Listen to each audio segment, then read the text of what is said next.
Meus irmãos, a paz do Senhor, a paz de Jesus, a paz de Deus.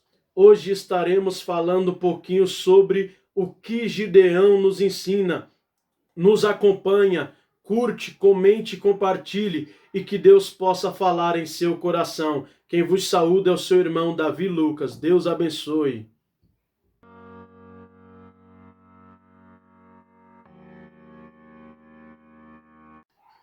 Irmãos, vamos estar lendo aqui em Juízes capítulo 6, versículo 11, somente o finalzinho do versículo, que diz assim: E estava malhando trigo no lagar, para se esconder dos midianitas. Os irmãos sabem e conhecem essa história, que Gideão, ele está agora no lagar malhando trigo para se esconder dos midianitas. Nós entendemos e percebemos que Gideão não estava em uma situação favorável. Ele não estava em um lugar adequado para exercer o seu trabalho, para produzir aquilo que ele estava fazendo.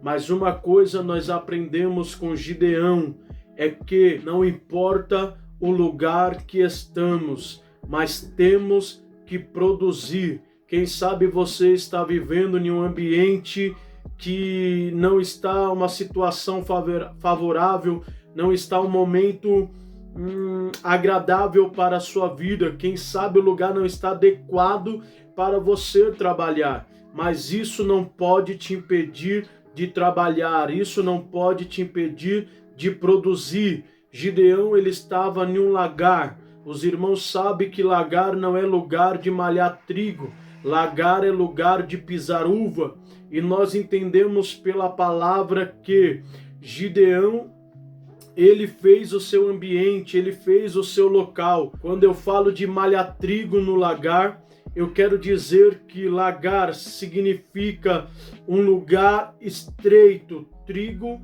ele se malha em um lugar amplo, onde tem muito vento, e o vento faz a separação do joio e do trigo e assim sucessivamente. Mas só que quando eu falo de lagar, eu entendo que Gideão, ele tinha pouca quantidade de trigo, ou uma pequena quantidade de trigo para trabalhar ali naquele lagar. Mas só o que me chama a atenção é que mesmo com pouca quantidade, ou uma pequena quantidade, Gideão não parou de trabalhar. Eu quero te dizer uma coisa, às vezes você está com coisas pequenas em suas mãos, mas não pare de trabalhar, porque o seu Deus, ele é grande, do pequeno ele pode fazer multiplicar. Então entenda uma coisa, comece com pouco, mas começa, porque é melhor o pouco do que o nada. Gideão, ele entendeu isso, ele entendeu que era melhor o pouco do que nada. Então nós temos que entender que malhar trigo no lagar significa você está trabalhando ou realizando o trabalho e ninguém está te vendo. O que Gideão nos ensina? Mesmo secretamente é possível produzir, mesmo que ninguém esteja te vendo, te olhando, é possível produzir, porque muitas das vezes existem pessoas que só produz quando está com muita gente olhando, que só faz quando está com muita gente olhando. Por quê? Porque quer aplausos, quer reconhecimentos. Mas só que Gideão nos ensina, mesmo que ninguém esteja te olhando, você tem que produzir no lagar, no lugar que você está. Você tem que ter em mente, ninguém está me vendo, mas eu posso produzir. Ninguém está me olhando, mas eu posso produzir, porque ele não estava fazendo para muitas pessoas, ele estava fazendo para a sua casa. E muitas das vezes nós temos a mania de querer fazer para todos nos olhar, mas nós temos que aprender com Gideão, fazer somente para Deus ver, somente para aquele que vive e reina a contemplar. Quando eu falo de lagar, eu falo de um lugar que é extremamente pequeno.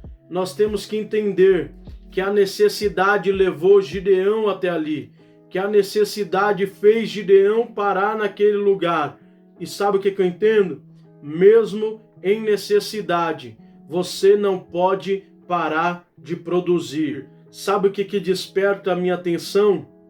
É que o anjo do Senhor não apareceu para aqueles que estavam nas cavernas ou que estavam nas montanhas se escondendo. O anjo apareceu para aquele que estava arriscando a sua vida para salvar a sua família, arriscando a sua pele para salvar os seus. Deus, ele contempla a motivação. E eu quero te falar isso aqui. Não importa como está a sua situação, Deus, ele está de olho na sua motivação. E eu finalizo dizendo para você que está aí do outro lado, pode ser pequeno, mas continua. Possa ser que a situação não está favorável para você, mas continua.